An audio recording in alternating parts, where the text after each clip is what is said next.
Hi, everyone, and welcome to Smart Buildings, Connecting Components and the Trades, presented by Onsite, HPAC, and Electrical Business magazines. Thanks for being here. I'm David Kennedy, the editor of Onsite.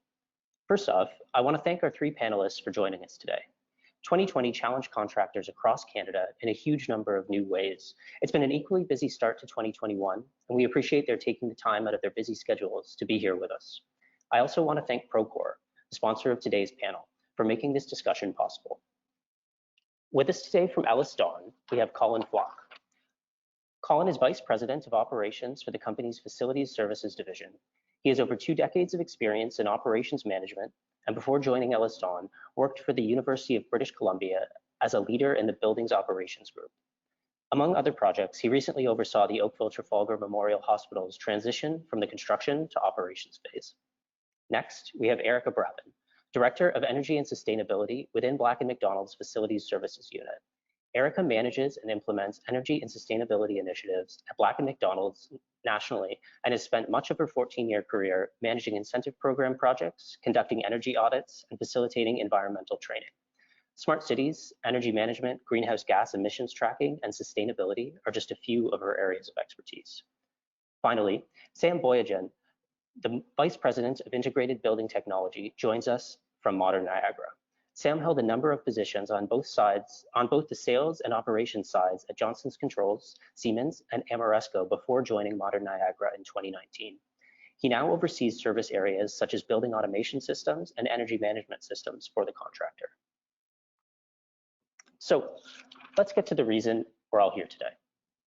It's no secret, contractors, engineers, owners, and other industry stakeholders are all seeing smart buildings crop up with more and more frequency across the country.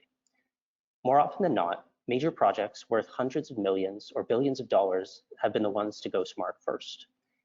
And as they often have with new ways of building, governments are aiming to lead the way. The growing number of smart hospitals is a good example of this. Before we get too far into the specifics though, Colin, with your experience during both the construction and operations stages, I was hoping you could very quickly take us through what exactly a smart building is. So I think, thanks, David. So a smart building in its simplest form is a building that connects the various building system information centrally. And that allows that information to be shared across the various building systems. What this does is allow a building operator or an integrator to automate and optimize a building as a system as a whole. So in a conventional building where you're optimizing specifically an air handling unit or a single piece of HVAC equipment, in a smart building you take and optimize the entire building as a system. And from contractors' perspective, during construction, what are the couple of the basics that they need to know? Probably from a contractor perspective is really understanding the technology. So one of the challenges when you're building a smart building is making sure that the information from those systems, different disparate systems, is able to be integrated. So each one can speak to each other. You can bring it into a common form so that information can be shared. It sounds like there's probably a lot of opportunities here. I know, Erica, I assume Black McDonald has been seeing quite a bit of interest in this area. Especially as a longer list of owners get interested. Absolutely, and I would agree with what Colin just mentioned, the importance of bringing them all together, making sure that they speak to each other. And I think another important thing to keep in mind is understanding what they're going to change about how the building operates. It's nice to have technology, but if it's not going to fundamentally change the way the building operates or drive better outcomes for the facility, then maybe it's not needed. So how do we find the least amount of core technologies that can support the growth in the future? And the integration piece is incredibly important, which we have found on the back end of operations, making sure that they can speak to each other, and then we're actually gleaning information from the data that has been mined from the facility and turning that into actionable information. Right. And Sam, if you haven't been preempted by any of your colleagues here, is there anything that they've sort of skipped over, big reasons that contractors and subcontractors really should be paying attention to the smart building market?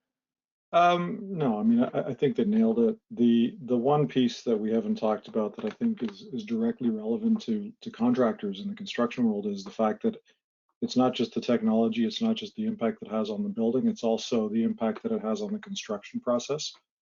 some of the quote unquote legacy electrical systems and quote unquote legacy mechanical systems are now bridged together, which, I'm not going to speak for Colin and a general contractor, but I think that complicates life a little bit if you look at it from the way we've always built buildings, right? All right. And just in terms of general market opportunity, can any of you, estimate sort of what does the market look like today in terms of, who is building these projects? So I'll take a run at that. I wouldn't be able to guess a dollar amount, David. Like I could make something up, but the reality is a lot of the more forward-looking developers in the commercial space are starting to build this way or try to build this way. And you also referenced the government. I mean, the reality is most of these large P3 healthcare projects have much higher levels of integration in smart buildings than we've historically seen. So I'd say there's a small group of the forward-looking commercial developers, and it's the government leading the way as far as I'm concerned. So, I mean, like Erica said about, understanding what technology you want to integrate and ensuring, you can integrate everything or you can collect all the information, but what are you doing with it? And I think we're finding the same as Sam. We have some very forward-looking clients who want to build a smart building, want to connect everything, but they don't really know why, right? They've heard smart building, I want to connect absolutely everything, and they need somebody to help them with, what are you going to do with that information? How are you going to optimize it? And in the government projects, everything gets connected because it's written into an output spec. But on the private sector, they need help on that, on guiding what do you actually want to collect and where your value for money is. And just looking into the future for this, obviously the market is starting small, like anything. 10 years down the road, is it going to be the situation where most building projects are now smart, or is it going to take a little longer than that to sort of fully get into the market? A little uncertainty, I guess. I think we're all just being polite. I mean, I think, first of all, smart in my mind is not a binary term, right? So I don't know that we'll be able to say that all buildings will be smart, but I think 10 years from now, I think even sooner than that, you're going to see the table stakes as far as integration and as far as the way we build will be different than they are today. So I think that's going to be the rule, not the exception, that customers are looking for a more technologically advanced, smart, integrated building. Especially as we see some of that optimization, we see the effects on energy. I mean, energy obviously is a huge deal for every building owner. And so once we start seeing these early adopters, and the effects it's having on their energy use on the building, I think Sam's right. Like in the next 10 years, it'll be a different landscape. I think we're at a bit of an inflection point, right? Like we've been talking about this as an industry for probably 20 years. And if you went to a owner 20 years ago and talked about this, they're like, yeah, that's great, but, and then nothing happened for 15 of those 20 years. And all of a sudden it just became the thing. And now I would argue that the owners and the developers have sort of leapfrogged the engineering community, and now they're starting to pull the rest of us along because now they're demanding it, as opposed to a bunch of techie people or a bunch of engineering folks saying, hey, this is cool, you should look at it. It's actually the other way around now. And obviously, sort of as if we have hit an inflection point with this, it's something contractors and subcontractors are going to have to be paying more attention to. And with a name like smart buildings, it kind of can be a bit intimidating for some contractors, especially those who tends to be a little bit behind the curve in terms of technology. A lot of the time, industry gets a lot of criticism for that. So can maybe we touch on a few of the barriers to entry? Erica, maybe from your perspective, what are you seeing? Does the subcontractor need to be hooked into the cloud already? Do they need to be using construction management software in order to tackle some of these problems? Or is that even more advanced than some of the smart buildings? No, I mean, I would feel like that is expectation at this point on some of the projects. You guys mentioned healthcare. That's a lot of the projects that we're exposed to because the energy requirements are so high. So that, brings my team in a lot. So I think the expectation is already there that you're using that. And it's driven a lot from people's own personal use of technology. That's grown so much that if I can do this with my phone, why can't I do this in my facility? So the tools are there if you're not using them already. I would say that could create a lag in the types of projects that you're working on. But it's a huge benefit to us playing both of those roles, being on, being maybe an M&E contractor, but then also doing operations on the other side, to be able to take advantage of some of the technologies or cloud-based tools that are used during construction to make for a very easy handoff into operations, to better understand what the facility use requirements are, how we can change that and update that over time. Right. And maybe can you give us a couple examples of the tools that you're actually using on site during the construction phase that are really helping you once you get to operations? Sure. Probably won't name specific softwares, but tools would be things like photo tagging. So to be able to update progress along the way using photos that then can be analyzed and used in reporting. So taking a lot of the manual work out of the constant progress updates so that people can understand when materials are on site, what's been installed. And then I would say the final integration piece is incredibly important. And I'm sure, Sam, you have a lot to add to that as well. But when we get to that final stage of bringing all those pieces of information together and then handing it over to the operations team, making sure that that is fluid. And Sam, it sounds like, or Eric is anticipating anyway, that you're probably in a similar situation where, a lot of the software requirements are going to be, not necessarily steep, but for those not, fairly advanced already in their adoption of some of this stuff, may be in trouble when it comes to smart building. Yeah, I mean, I don't know if it's steep. I think honestly, the software's out there and the partnerships are out there and the folks that do this for a living are out there. I think it's more of a cultural thing in the contracting community that, my only piece of advice is don't double down on the status quo. Like, this is happening and that's just the way it's going to be. And, construction is partnerships. That's none of us on this call do everything in building a building. So it really is about finding the right teams and the right people to work with to get this done. I don't think it's an intimidating thing as long as you're accepting of the fact that it's change and change is happening, right? And just to touch on one point that Erica made there about the integration at the end before handing over to operations, I think that's where a lot of the times where a smart building ends up disappointing the people that are moving into it. It's not because the technology can't do it. It's not because it wasn't designed properly. It's because there's that extra step that never existed before, where now we need to actually sit down and say, when this happens in this system, that happens in that system. And that last step of integration, if you skip that, basically what you have is a really fancy building that does nothing any different than it would have if you built it the other way, right? So that integration piece is critical. And the more the industry understands that, the better things get for the building owner, right? Right. And from your, sorry, go ahead, Colin. Well, I was going to say, and I think that Seb said right, the integration at the end is critical, and I think the GCs and the trades that understand how important the integration is and sees the value in that integration and doesn't treat it as okay, so now we're done the building, now I'm going to integrate and then I hand the building over. There's a lot of advantages to the constructor on collecting information that's all collected in a central location to then help the handover to the owner so that they don't call you back when the building's not working because you provided them all the information in a good format that they can use.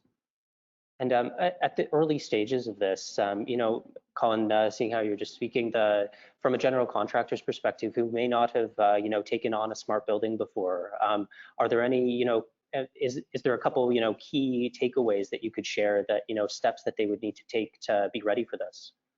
I think Sam said it. I mean, it's an open mind, right? I think if you go in understanding that this is coming and it's the way things are going to change, you go in with an open mind, understanding what it can do for you. So a lot of, if I think to the Oakville Hospital, that was a fairly early smart hospital that was integrated, and it was really treated as the final step was the integration. The final step was collecting that information. And what we've realized through running it is that there's a whole bunch of things that are this great information that had we understood that during the construction phase, especially during commissioning, it would have been very advantageous to us. So I think you go in with an open mind, and like Sam said, you grab the partners that understand the technology, understand what you're doing, and then from a GC perspective, getting all of your various trade groups to speak to each other, because you're no longer mechanical and electrical. You're like one team building a system. So it's a lot, but there's tons of advantages especially on the commissioning side. And Erica or Sam, anything to add on, what maybe a subcontractor would need to do to get ready? I think a subcontractor needs to get comfortable doing things that, or preparing themselves to maybe either, perform a scope of work that they haven't in the past, or work with, call it peer contractors that they haven't in the past, right? I think that's from a sub perspective, that's the biggest part of it, where, like all of a sudden you're dealing with software companies, you're dealing with networking companies, you're dealing with product vendors. It's not sort of the same team where you just copy and paste from project to project. There's a fluidity to it that maybe didn't exist before. Yeah, I would agree. And I'm also seeing a real need for training, especially on the trades that it's almost as if roles are shifting, or the definition of what a facility manager is and what a facility manager does every day has changed a lot, even from when I started at Black & Mac until now.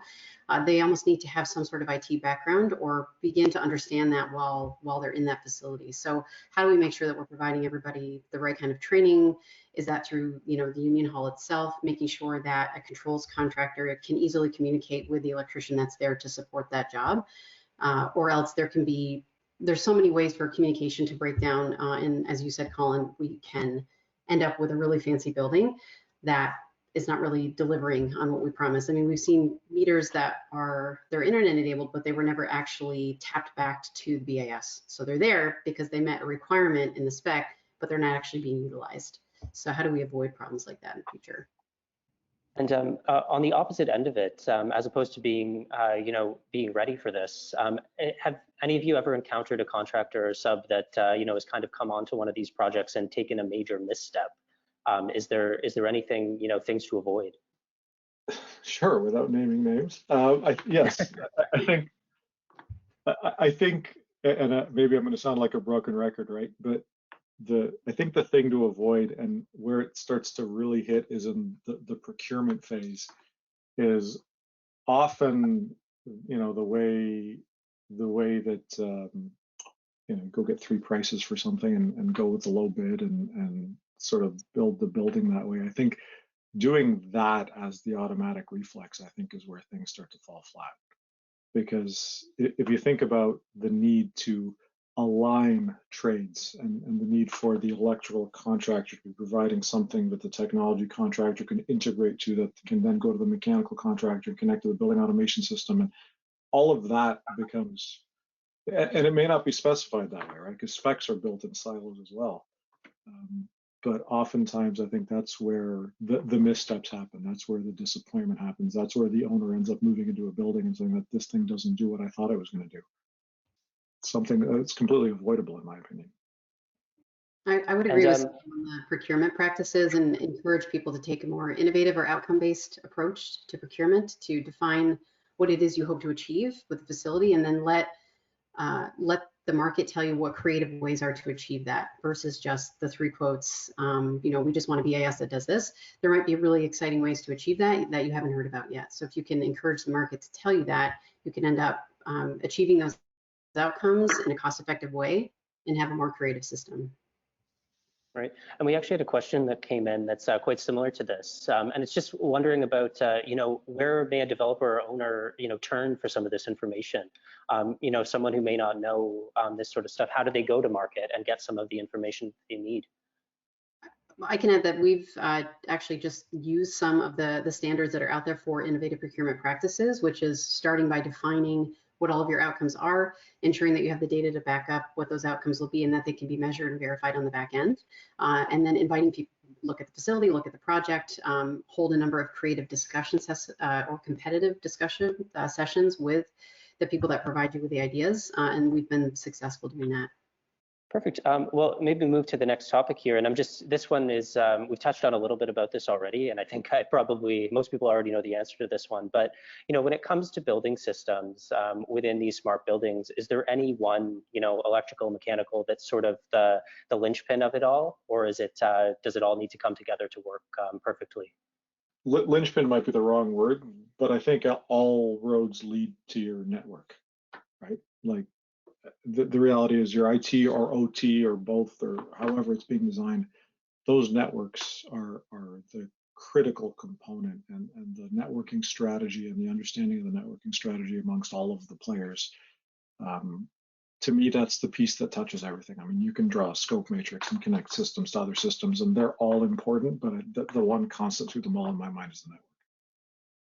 Yeah, and it's that and ensuring that communication protocol on that network, that everybody speaking the same language, because you get into a point where you know, even back to the procurement, where you're procuring something and you get this one piece of kit that just won't talk to anybody else, and now you're into an integration workaround, which is challenging. So yeah, your network and integration path is the key.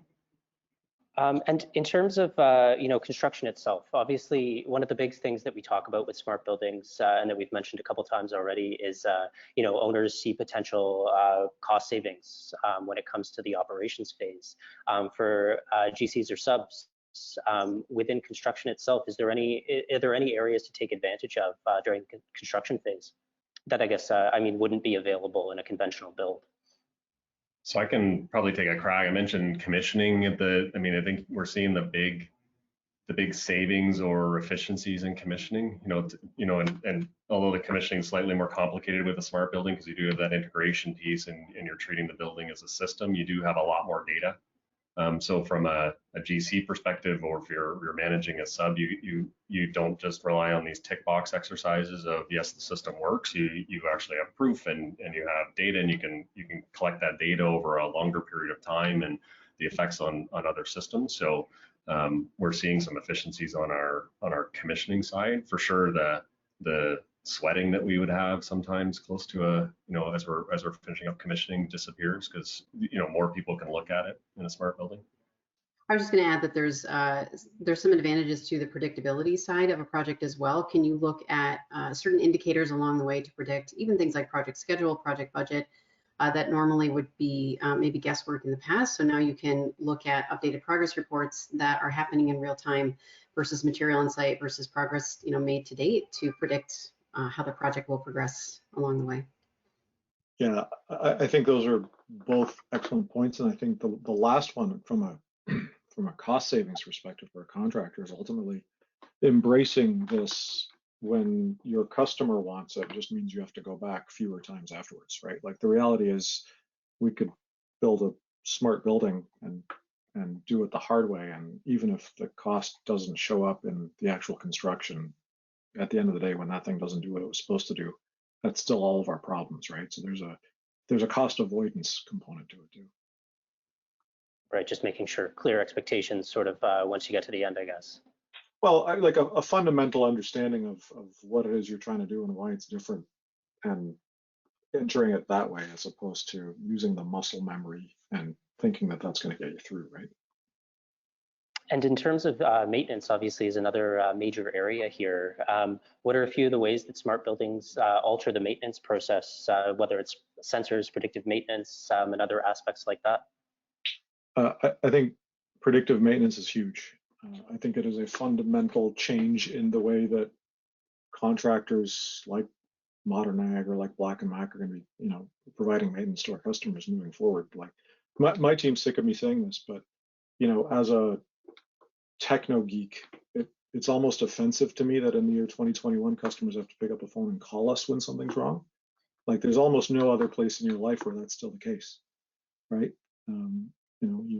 You can order a pizza and you know exactly where the guy is on your street before he gets there, and yet you call your HVAC contractor and they probably will show up and you have no idea who's coming or when they're coming or what. They don't know what they're coming to do. They're just coming based on your phone. Like all of that is unnecessary, with the state of technology today. So we're going to see a hard push towards predictive maintenance, towards fault detection, diagnostics, and analytics platforms, and the ability for the systems to remotely, maybe not diagnose, but certainly assess issues, predict upcoming issues based on past performance. All of that is coming, and all of that is enabled by the smart building. Yeah, I agree with you, Sam, 100%. That is where it's going, and in some cases already is, depending on what kind of equipment we're talking about. But the need is there, and it is crazy to me sometimes that we still have to follow some of the old processes for things like that when the technology is there, for sure.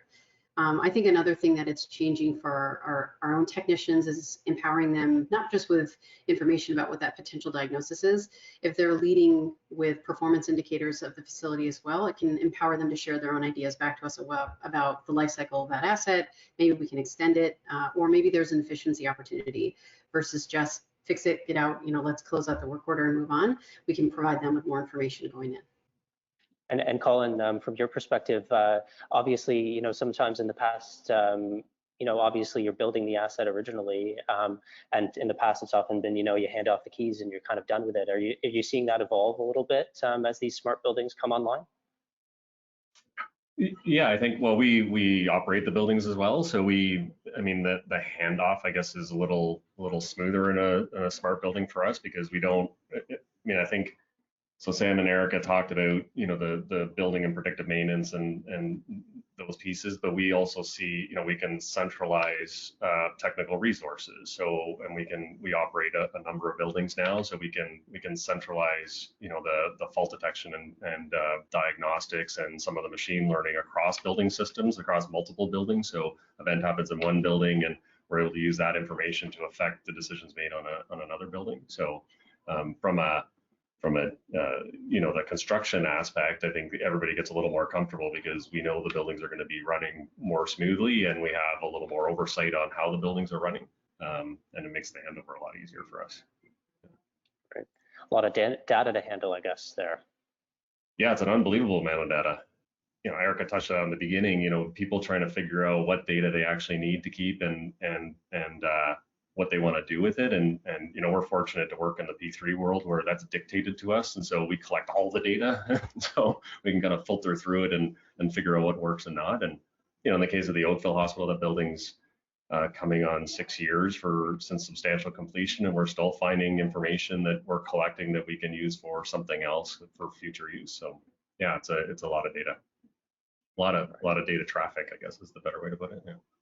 I agree with you, Colin. It's a lot of data traffic and a lot of figuring out, first of all, what it is, what we're going to use it for, how are we going to store it, how often do we need it? Some people get really excited about interval data. We're going to get it every 15 seconds. Well, a system doesn't change that much in 15 seconds. Do we really need that? And then again, what are we going to do with it? So their excitement about data is there, but I think that we have to decide now what we're going to do with it and make sure that we're getting the value out of it and not just keeping and storing it, especially for P3s over a 30-year period. What do we do with it at the end? Did we actually get value out of it? So let's decide what we're going to do with it before we collect mountains of it. Yeah, that was basically my message. Like we as an industry right now, we're the kid with the cell phone that takes 700 pictures and doesn't delete any of them, right? And you only really needed one of those pictures. So I think we need to figure out, having the mountains of data is great. You got to do something with it. You got to figure out what's useful. And sometimes sifting through the mountain of data is harder than sifting through 10 data points, right? So, I'm confident that we as an industry are going to figure this out, but we're at that early stage of, like Colin mentioned, machine learning. That's where this needs to go. Right. Take some of that those points, data points off your plate, I guess. Sorry, Colin, go ahead. You picture the old days of it's not actually that long ago, but BAS, and I've got a trend with like 5 lines on it, and I can figure out what's gone wrong. And those 5 lines are now like 30 that are talking about the same system. And so how do you filter through that to get yourself a pattern and whatever? And I think, like Sam said, machine learning and is really the only way you can filter through that. Otherwise, you end up with building operators or technicians that are just overwhelmed with the amount of information they have. And just jumping to sort of looking ahead to the future again, obviously there's a lot of evolution going on here. And I imagine, Colin, you alluded to it a moment ago, a smart building 10 years ago probably doesn't look the same as a smart building does today. Erica, maybe do you want to touch a little bit on how smart has evolved over the last few years? Yeah, when I looked at this question initially, it made me laugh to think, because I've had many conversations with colleagues about, well, what does smart mean? And when is your building actually smart? When can you hang a tag on it and say it's officially smart, we're done, it's smart enough? And I don't think it'll ever be done or ever mean the same thing, even year to year. And with the past year, what we've just experienced, I think smart building initially was the connectivity, the energy efficiency, and being able to trend and capture all this data. But now, over the past year, expectations have changed. We might want to track occupancy patterns. We might want to track indoor air quality. People might want assurances that the air changes per hour in their space have been achieved. And how do we make sure that we provide that in defendable and report it in a way that's easier for people to digest, so people want to feel safe and healthy in an efficient space. So I think it's changed a lot, and I think it's exciting to think that it will continue to change, and that we'll have to find a balance of what all these technologies can do with each other. How do we balance energy efficiency with some of the wellness trends of increased airflow through facility or changes in occupancy patterns? And we saw that when some buildings shut down, some buildings didn't, and people expected to save because no one was there, without realizing that there was still the same energy usage because nobody had optimized the system to actually turn down and turn off based on who was in there and who wasn't in there. So I think I mentioned it earlier, people's expectations, or the technology that we use, we assume our building can do the same thing, that they assume that no one was there, so it must have turned off. So that has just heightened within the past year, and I think it will always continue to change, which, I mean, I think is good for everybody here in the conversation. Colin and Sam, anything to add on that point?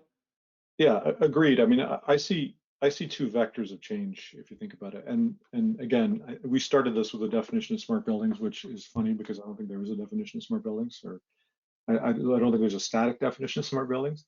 But the two biggest vectors that I see this changing along are, one, from a building operator perspective, I think it will continue to change and drive towards almost autonomy, right? Like we have call it a peer company in the States, and I heard this term from them first, where somebody said we know what an autonomous vehicle is, but what's an autonomous building?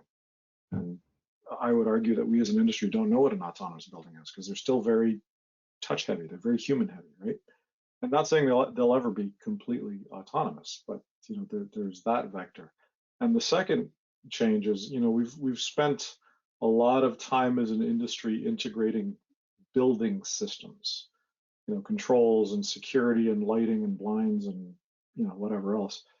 At some point, that leap happens between the systems that run the building and the actual systems that run the businesses that are in the building. Now you're integrating to healthcare systems, you're integrating to VoIP systems in commercial spaces, you're integrating to tenant apps and wayfinding and room booking and all these other systems that are same kinds of technology, just being used for different purposes as opposed to the actual operation of the building. So I see that getting a lot closer as well. And we talked a little bit earlier, or Colin, you mentioned it, how EllisDon is no longer just building the buildings. You're also moving into operations and sort of seeing things through over a 30-year term or whatever the P3 contract might dictate. Obviously, this is indicative of, owners taking a bit more of a life cycle approach to some of these assets. Are you expecting to see more and more owners or developers taking that route?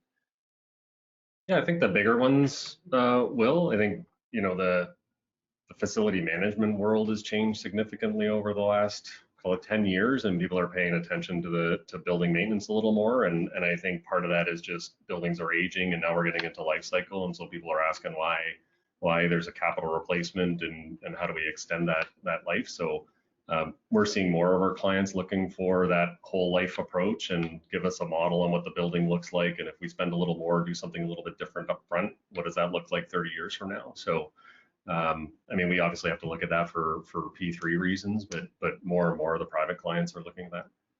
I might just jump to questions at this point, simply because we have a whole lot of them. So may as well take a whack at as many of them as we can. The first one's actually for Colin. It says, Colin mentioned that developers may need help understanding what exactly a smart building technology entails. What can they do to look for guidance?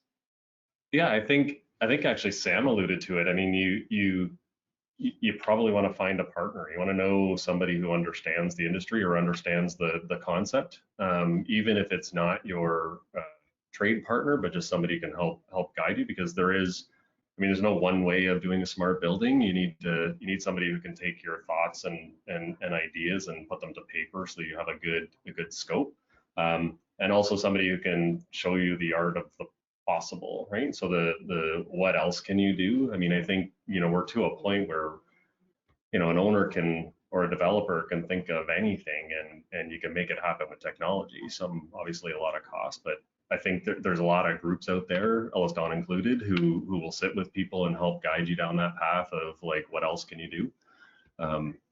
And some developers are looking at on the residential side, they're looking to their clients. I mean, we talked about where's a smart building going, and we're seeing like on the residential side that there's a push to, give the data about the building to the tenant. And it's not necessarily they're going to do anything with it, but they want to know. Their phone tells them how many steps a day they take. They want to know how much electricity they're using. They want to know when their heat was on and off. And they're not going to do anything with it, but they just want it, right? And so how do you connect that data, and it becomes a selling point? And another one here is how close is the conversation between smart buildings and net zero energy beyond the human-centric application of the technology? I can probably take a stab at that. I mean, I don't think you'd be really challenged to get to net zero, I think, without a smart building. I mean, I don't know how you do it. We've done some work with a few facilities. We have a net zero facility that we're doing research on. So Mohawk College put it up, and that's one where there's just so much data there, and so they reach net zero, but then they're looking at, what are the specific systems and how are they running per the original design. So are we actually seeing, we got to net zero, but are we seeing the original design drive us to net zero, or other things are happening? So you need it in a net zero building, I guess is the short of it. Yeah, I think if you're not measuring it, you can't improve it either, right? Like the reality is net zero is all well and good and zero carbon and all that, but that's day one. And at the end of year 1 and year 5 and year 10, things change, right? And a smart building allows you to stay on top of that. And you're not like in a net zero building, it's not this one system that needs to get to zero. It's this system makes a change, which means this other system needs to do something different to keep you all balanced. So yeah, it's very connected. Right. I have another one here talking, so it's from a mechanical contractor. He says, I'm contemplating investing in a software package to improve my cloud abilities. How will I know if the other sub or GC is using compatible software? Yeah, Sorry, go ahead, Sam. Yeah, I mean, that's actually a really good question. And like the sponsor David referenced earlier in Procore is a great example where there are now, they're not industry standards, but we're trending towards industry standard software packages that more and more contractors are using. And like, not to advertise for anybody, but the reality is I also think the GCs are driving this pretty heavily where, if EllisDon decides here's what we're using, then guess what? That's what half the industry is using, right? So, I think a little bit of research as to what some of the big guys are doing probably would benefit there. Yeah, just making sure that your technology partner, as you guys mentioned, partnerships are very important. That they understand what your requirements are. So if you're on the smaller side and you're trying to interact with some of these bigger companies, that your platform is open enough, and make sure that we understand what open protocol means. Open protocol does not equal easy integration. BACnet compatible does not equal easy integration. So how do we make sure that the partner has created that open platform for you to be able to speak to whatever tools are out there? So I think it's really lean on the resources that are there for you. Right. And have another one here talking about modular construction. It's a pretty simple one. Can a modular building be smart? I think the answer to that is absolutely. In fact, there may be scenarios where it's easier. Yeah. Because you're in a much more controlled environment when you're doing the build, and you're prefabricating and you're making connections not in the field, and so yeah, to me that's a for sure yes. And another one here is, what do you believe are the low-hanging fruit for sensor data to be tracked? Sensors to go back and add to an existing facility. It's anything that's not disrupting a space that's normally occupied is usually easier for us to be able to go in. So base building systems are easy for us to add sensors to because they're not going to impact occupancy. So it's not necessarily system driven for us all the time. It can be, how are we going to disrupt the normal activities of the facility to go in and add stuff? So it's easier to do it in the beginning, but anything that we can do without disrupting is usually easier for us to do. I think the lowest hanging fruit for the sensor data, honestly, is probably the sensors that are already there, just actually using the data for something other than, what it says on the Yeah. drawing. If you think about a building automation system, there's sensors everywhere doing everything. But that data maybe can be used in a different way. One of the examples that we've been talking about a lot internally is, historically, customer calls, says I'm cold, you check the set point, you check the space temperature, and you say, well, put on a sweater, like it's doing what it's supposed to do. But is anybody looking at the air coming out of the diffuser and the velocity there? Is anybody looking at, like how much air do I need to serve to that space in order to maintain that temperature? These are all variables that we have access to. And a really good building operator would be able to pick up on that. We're using the tools or the technology as a force multiplier, so that maybe you don't need your rockstar building operator. Maybe anybody looking at this, like a layman like me, could walk up to it and say, yeah, that's what's going on, right? So I think the low-hanging fruit has nothing to do with the physical installation of new sensors. It's just, what are you going to do with it? Sure. And next one's for Colin. Can you expand on what you said about the Oakville Hospital experience? Can you give an example of lessons you learned that you would want to either do differently or implement elsewhere? We only have 15 minutes. So. Try not to take the whole time. Yeah.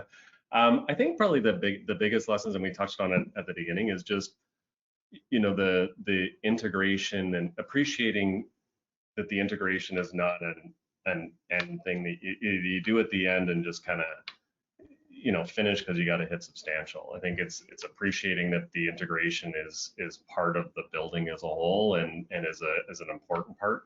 And so, a lot of upfront work on that piece. Our approach to buildings going forward, again, I keep saying commissioning, but like the commissioning approach is very different. Just, what the design intent of the building is, focusing on that design intent. How are the various systems interacting with each other?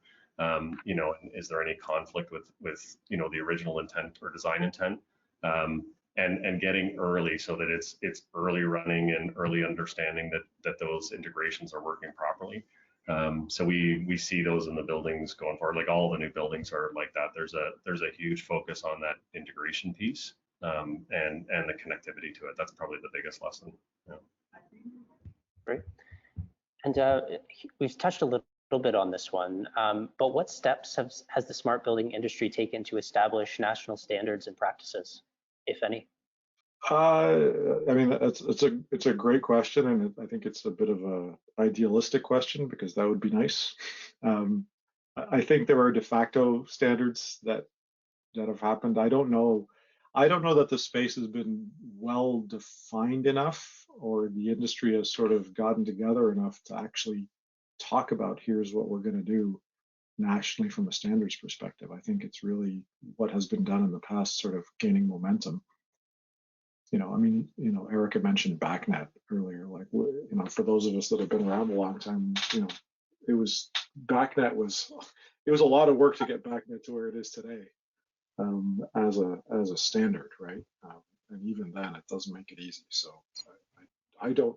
If there are standards out there, that's kind of news to me at this point. Sure. And the next one here, person would be interested in the evolution of master technology integrator in the last few years, where that is headed. That one goes over my head, but maybe you guys have an answer for that. Was that a question? I mean, there's. So here's the thing, and I think that's actually, it's a really insightful point. The concept of a master systems integrator is something that we're all going to have to get pretty familiar with, I think. I've used this example in the past at an AHR show a couple of years ago. There was actually a seminar put on called The Extinction of the Controls Contractor and the Evolution of the Master Systems Integrator, right? So I think that's going to become the low voltage integration person on all construction. Like that the bridge that I referenced earlier between the mechanical and the electrical. It's going to suck up the building automation system from one side and a whole bunch of low voltage stuff from the other side, and provide you that single point of contact for that integration. And I think that's the best way to go forward, as opposed to trying to coordinate, 22 subcontractors. I mean, it's a great concept. I'm not sure if I answered anything, but. How does the smart building platform can help with dispositions? For example, the need to replace some critical equipment so that risk can be minimized to make a data-driven decision.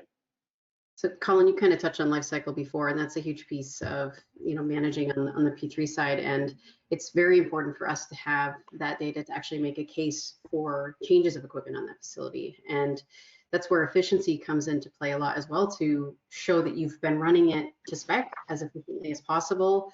What has been outlined in terms of when it turns on, when it turns off, what those set points are, to really build a case on when you should replace it. Because people on the other side have become more savvy to actually extending the life cycle on it. So if we've been running it efficiently and we've got these smart building technologies that are out there to make the building run better over time, then why do we need to replace it when the manufacturer says, how do we continue to keep it on the shelf to get the maximum value without running to fail? Because there are, as you guys know, for some assets, they reach a point where then keeping them on will just continue to drive up energy costs over time. So it is important to have these technologies there to help build the case around when it is changed, why it's changed, what the most efficient piece of equipment is going to be, and then the back end M&B plan on that as well. And I think that's right. And then a lot of times manufacturers are talking about just basic run hours or whatever on a system. If you're not tracking those hours, that becomes complicated. So then you're turning that into how many years is the piece of equipment. Even if you're tracking the hours, you're not tracking how hard is that piece of equipment running. So all this additional data then tells you how hard have I run the equipment, or what's its performance. Erica talked about the energy side. So am I seeing energy efficiencies drop? And it allows you to, one, replace a piece of equipment before it becomes too energy inefficient and it's costing you a fortune, or also to run it, bleed it a little bit longer so that you're not replacing an early piece of equipment. So you're a lot further ahead. And then because you have all that data, you can mitigate the risk of catastrophic failure, unknown catastrophic failure, because there are points that you can watch to make sure that the piece of equipment's not going to fail. Yeah, that last piece is really exciting. Like, you could paint a picture of the future where, and I'm going to go back to machine learning and sucking up data.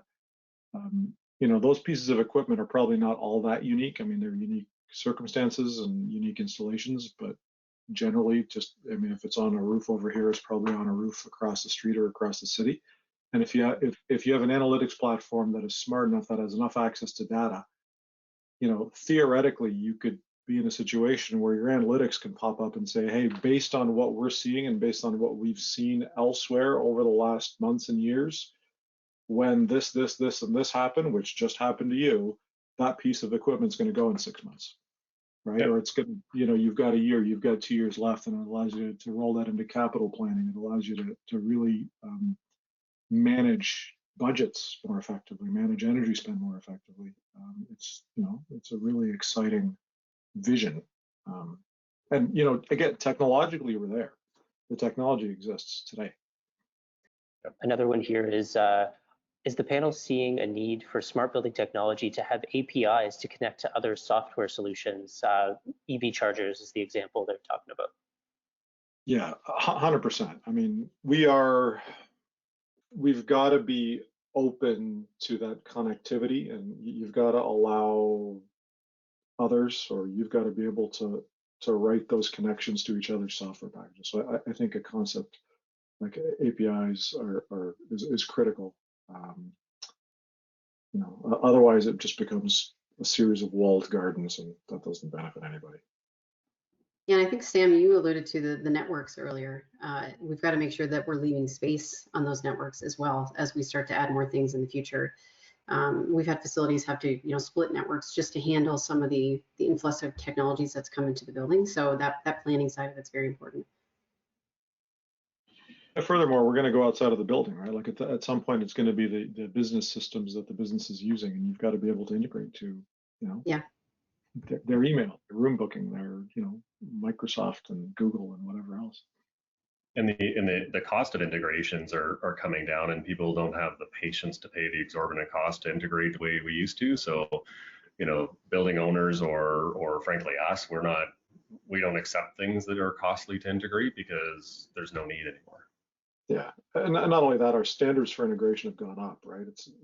we used to be able to get away with calling a couple of wires coming out of a relay integration, and that just doesn't work anymore. Yeah.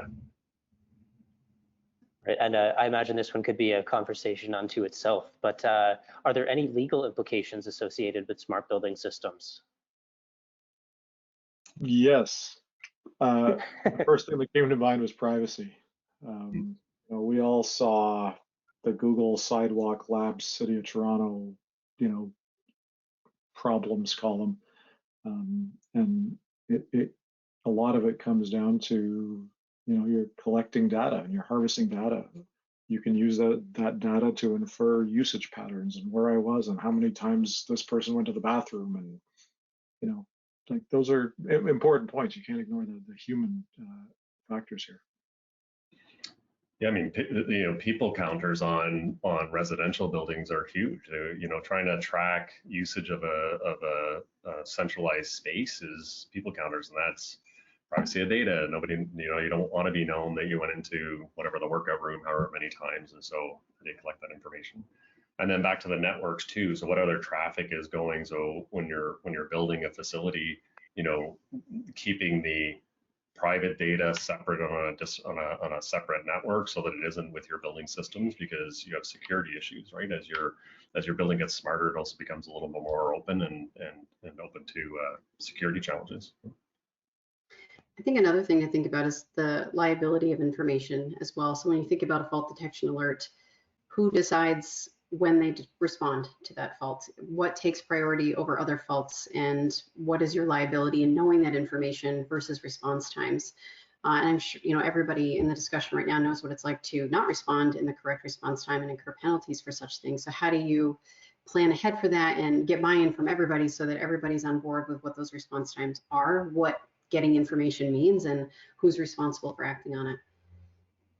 Yep. Sure. And jumping in a different direction here, another question. I'm a BAS contractor. In our industry, it is always a fight with some engineering firms to get on board with change. How can we get everyone on board with making some of these changes to go more into the smart building realm? So I'll speak to that briefly. Absolutely true. I think, especially in the engineering community, there's been a lot of reluctance because ultimately they're writing a piece of paper that they have to live with, and if they spec out this beautiful smart building and the industry can't deliver, they're left holding that bag. So I've actually had this discussion with some engineering firms in Toronto, and the feedback I got across the board from executives in those companies was, we've been waiting for the industry to get there. Like, nothing would make us happier than to write all of our specs this way, than to bring master systems integrators in, than to pull these pieces out of the traditional specs, and or to design integrations. But the fear was, if we do that, there's nobody on the other end who can deliver, and it's just going to introduce confusion into the construction process. So, almost a better safe than sorry approach. And it wasn't because of the philosophy or because they didn't believe in it. It's because of the practicalities of how do you deliver on it, or, in the past, maybe haven't gotten burned on how to deliver on it. So I think we as an industry have a responsibility to, maybe it's not quite chicken and the egg, but we kind of have to go baby steps together to get there with the engineering community. At least that's my opinion. Is there any data collected within the building shared with other disciplines besides the building operator? This kind of probably harkens back to the privacy issue. For example, in a hospital, water use with infection protection and control. Yeah, so so I'll go back to Oakville. So Oakville is well integrated. There are two separate networks. There's a hospital network and then the building systems network. And so we share information across those two networks so that the end users have visibility to everything they want to have visibility to, and it gets parsed in a way that or presented in a way that they can absorb the data or at least understand the information that they're looking for. So we see that a lot on obviously fire alarm systems, and HVAC in a hospital is very important, so that information goes across the network. And then from a a public standpoint, people like to display how is the building doing, how much water is it using, how much energy, and so that becomes a public display. And this one, again, it's one of those that I probably know the answer to, but considering how quickly smart technologies are evolving, is it challenging for it is challenging for buildings and developers to keep up. How do you future-proof a building to accommodate emerging trends? Yeah, that's a tough word, right? I'm not sure that future-proof is feasible. That said, I think there are decisions that we can make that help, and I think the biggest one there is not going too deep into proprietary technologies that require proprietary installations with proprietary connections, because that's the sort of stuff that gets you into trouble down the road. But future proofing is, if we had that answer, we wouldn't be here, right? I know somebody who built a smart home, and in every room they put an iPod dock, like with that old Apple, the wide connector, like 5 iPhone generations ago. And so now that's on your wall forever, right? Like maybe you couldn't future-proof that connection, so maybe future-proof meant just don't put the thing in, right? Yeah, I think Sam said it earlier, like that network backbone, like the network infrastructure, that's probably your key. Non-proprietary, absolutely. But the iPhone connector is a great example, but you get building systems that are proprietary and you can't connect to them, and so even if the information is there on that system, there's no way of getting access to it, even if you wanted to at a future state. That becomes a problem. Right. And Erica, any final words? We're just at 2 o'clock now, so I want to wrap up. Do you have anything to add on that point? I agree with you guys. The non-proprietary is a big one for us, and open API is available to integrate for future, and the network piece is important as well. So that's it. Great. Well, everyone, appreciate your time. And once again, I want to thank our sponsor, Procore, for making the discussion possible. And of course, the three of you for also making it possible and taking the time out of your schedules. I know things are busy, so I'm sure we and everybody listening in appreciates it. Thanks again, Colin, Sam, Erica, and everyone for listening in. Have a great rest of the afternoon.